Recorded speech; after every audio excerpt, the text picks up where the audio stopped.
Hi guys, I'm here to show you my white differential power lock. This is an oldie but a goodie, but it's been with me for so many years that I thought it was time that I make a little video in case there's somebody out there who has one, hasn't used it, and actually forgot how to thread it. So basically what I did was I cut the strings here, the threads here. You slide this over, bring it down, cut the threads in here, and I pull this up. I remove the cones.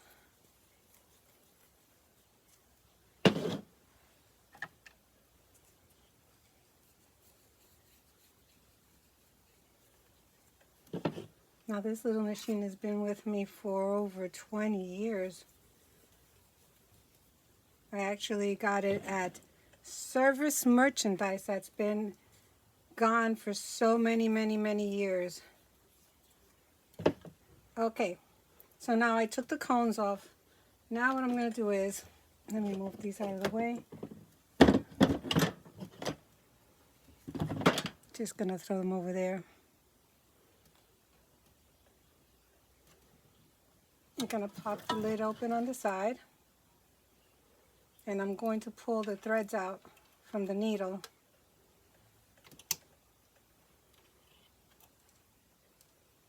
I'm going to pull the little tail that's there, and it comes out. Now to rethread it, I have 4 cones. And you'll notice how I do this is I look to see what cone is thicker, which has more. So these 2 on the bottom have less. So I'm going to put these 2 on the first 2 here, only because they require less thread than the last 2 on the end, which are the ones that are going to be weaving themselves in.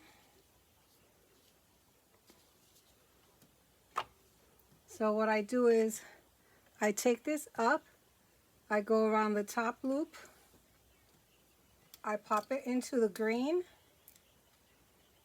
pop this into the green, pop this into the green, I wrap around the green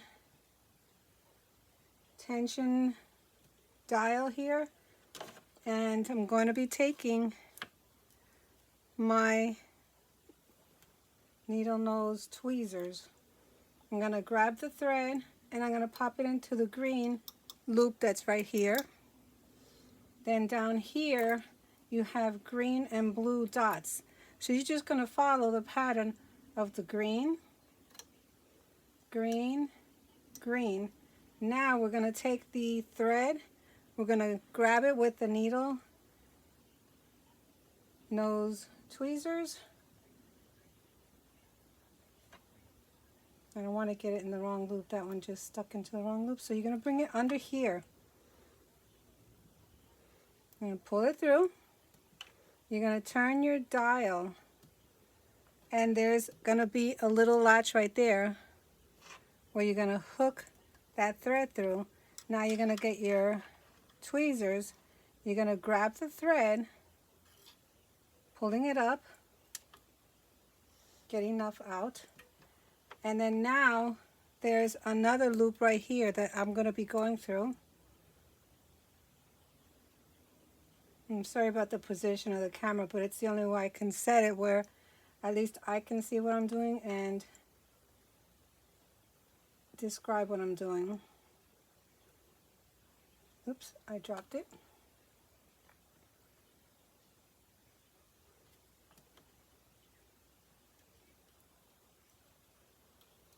Now I'm pulling it straight to the back, like that. Now I'm going to do the same thing with the next thread. I'm going to go up, going to come down to the blue, blue dot, blue dot, blue. Now when you do this, you hold up here and you pull. so that it goes tight into the tension wheel, because that's what's going to determine how your stitches come out. Now I'm pulling some thread out, as you can see. Now I'm going to take and I'm going to go through the blue dot again here. Now we have 2 blue dots on the bottom we're going to go through. The first one is going to share with the green and the blue. The first 2 dots are green and blue. Then I'm going to go straight below it and hit the blue one. Then right here I have another blue dot, and I'm going to go through there.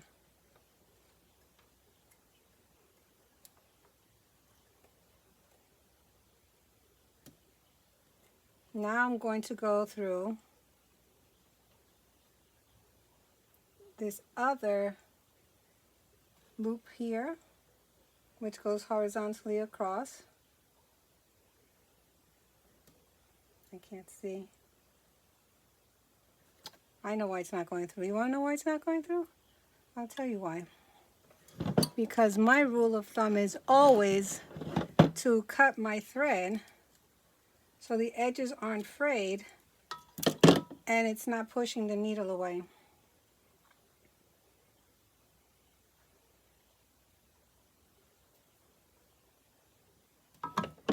Let me go back to opening this up a little bit, give myself some room here. My sewing space is a little tight. Let me fix this string here.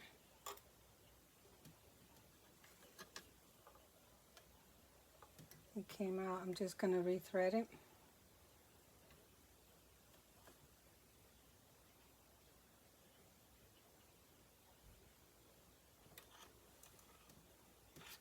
And this is what happens when you're doing this. Sometimes the thread pops out. So now we're going back to the blue again. And right here, let me see if I can turn this. Right here, I have another little hole to go through. It's hard to see on the camera. Let me see. Right here. We're going to go through that one.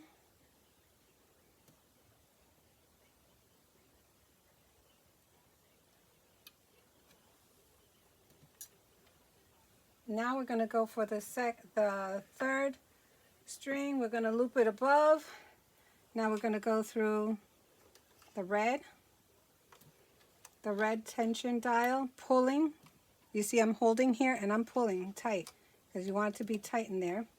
Now there's a red dot here. I'm going to go in there. There's a red dot here. I'm going to go in there. And then I have here an indication where I can put the red as well. Put my pressure foot down. Now I'm going to turn it this way a little bit just so I can see the needle. I'm going to make sure that I cut that.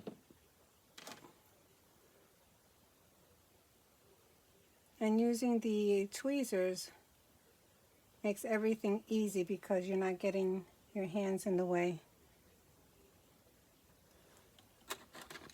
I'm going to put my glasses on for this one because I'm trying to stay out of the way of the camera.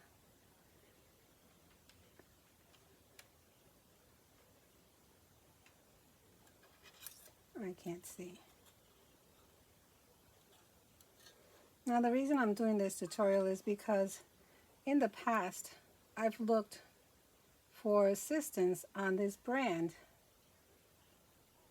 and I know it's old. So there you go, I pulled it back. Remember, I'm drawing all my strings to the back.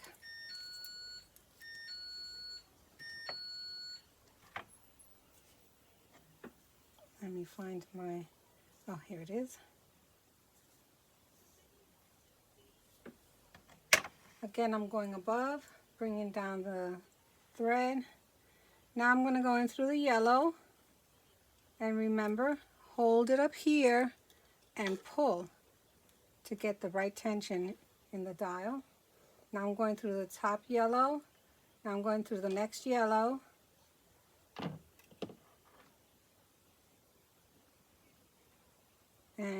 I forgot to mention you have a little loop in here that holds the thread to one side.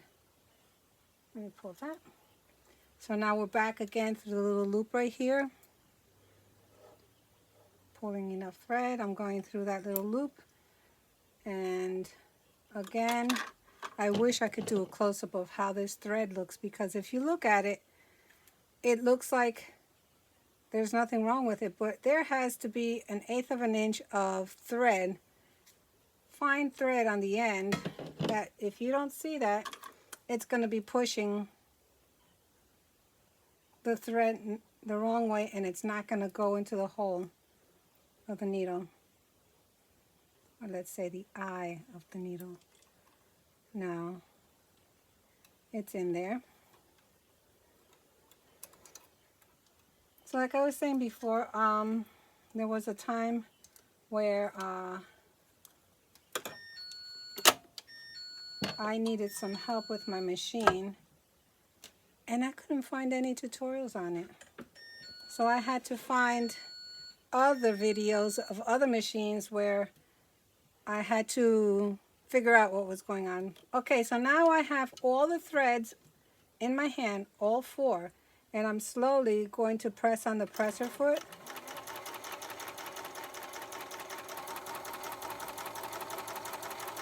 And I'm going to draw a tail out. And there it is. That's how you thread this machine. Let me see if I find a scrap piece of fabric so I can show you how it's going to be sewing.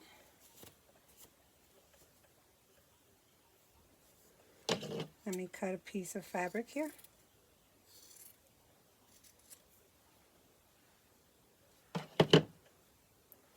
One thing I love is to sew. I've been doing it since I was maybe 10 years old. All right, so this is, I'm trying to get the dust off. That's one thing you get with these machines. You get a lot of dust from it because you are cutting fabric as it goes through.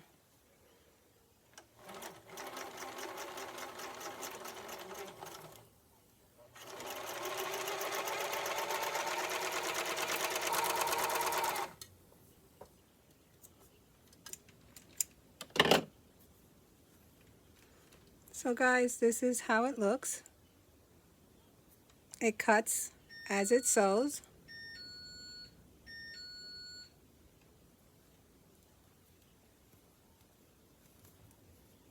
And you get a beautiful seam. Of course, I'm using black and white so you could see the contrast, but that's how that works.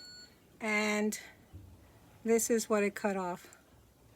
All right, guys, now I'll tell you, going back to my story, why I was looking for assistance on my serger, which I didn't find anything, was because right here, let me show you. My machine was not cutting fabric. It was getting bundled and shredded up in here where the cutting mechanism is. So it had been working forever. I mean, look at how old this is, and I think I've changed the blades not even 4 times in its lifetime. So what actually had happened was, I'm going to show you what I do. Let me put this down. No, I put it like that. This here, this little end here, you pull this. You're pulling it this way, all the way to the right, and then you turn it up. So this is your cutting blade. So I was trying to figure out how in the world am I going to make this machine work. I didn't want to have to take it into a repair shop because nowadays you can't find a repair shop, at least where I am. So there's another blade right here. There's another blade right here. This little piece right here. So this was so little space away from being flush with the plate here. I went crazy because there's a screw here, and I was loosening it, and I was bringing it down, I was bringing it up, I was trying to figure it out, how to fix it. So finally one day, after I couldn't find any answers online, what I did was I unscrewed this a little bit here. I held the plate, the blade with the bottom of my nail, loosened it, and then I brought it up flush with the plate. I screwed it back in, closed it all up. Whoops, let me get my blade back down.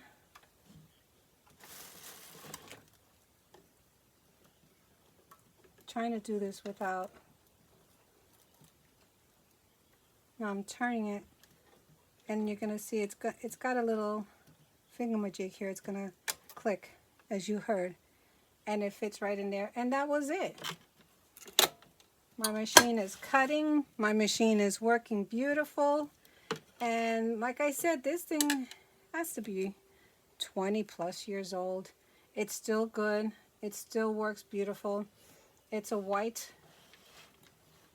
differential power lock serger. This is what finishes all of your seams nicely, and I do 90% of my work on here, all my sewing, and then I use my regular sewing machine to do like the hems and zippers and buttonholes on the regular sewing machine. So that's my little introduction to an oldie but a goodie, hoping that it helps anyone out there who might have one, or if you haven't used your serger in a long time, maybe you should get back into using it because it's a wonderful tool. All right, guys, I hope that this has demystified you on how to sew your machine. Remember, tension on these machines are important. Make sure your thread gets into the tension tabs in there, dials. And that's it for right now. There is more on here, like adjusting how the fabric is stretched for different fabrics and whatnot. And hope that it's been helpful. And if you think it's been useful, let me know what you think. And let me know if you like sewing. I think I'm going to try and make a few things so I can show you as well. Alright guys, thank you for watching my video. Give it a thumbs up, share it. It helps me. So have a wonderful day.